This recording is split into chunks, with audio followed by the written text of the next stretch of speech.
নমস্কার, আমি DSP IUCAW Krishnanagar police জেলার পক্ষ থেকে আপনাদের আজকে রক্তদানের উপকারিতা সম্পর্কে কিছু তথ্য তুলে ধরতে চাই। শারীরিক এবং মানসিকভাবে সুস্থ 18 থেকে 65 বছর বয়সী যে কোনো মানুষ একে অপরকে রক্ত প্রদান করতে পারেন। রক্তদানের মাধ্যমে আপনি যদি নিয়মিত রক্তদাতা হন, সেক্ষেত্রে high blood pressure, high cholesterol এবং কার্ডিয়াক অ্যারেস্টজনিত রোগের বিভিন্ন রকম ঝুঁকি আপনারা কমিয়ে ফেলতে পারেন। আমাদের ভারতবর্ষে জনসংখ্যার ব্যতিরেকে ব্লাড ব্যাংকের সংখ্যা যথেষ্ট কম। সেক্ষেত্রে যদি কোনো রকম দুরারোগ্য ব্যাধিতে রক্তের প্রয়োজন হয় অস্ত্রোপচারের আগে অথবা পরে, সন্তান প্রসবের সময় মায়েদেরকে যখন রক্তের প্রয়োজন হয়, অথবা থ্যালাসেমিয়া, অ্যাকিউট অ্যানিমিয়া চিকিৎসা করার সময় যখন প্রচুর রক্তের প্রয়োজন হয়, তখন আমাদের সমস্যার সম্মুখীন হতে হয়।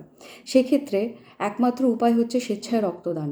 রক্তদান শিবিরের মাধ্যমে এবং আপনি স্বেচ্ছায় রক্তদাতা হলে এই অসুবিধাগুলো আমরা কাটিয়ে উঠতে পারি। সুতরাং আপনি নিজেও রক্ত দিন এবং অপরকে রক্ত দিতে উৎসাহ প্রদান করুন। ধন্যবাদ।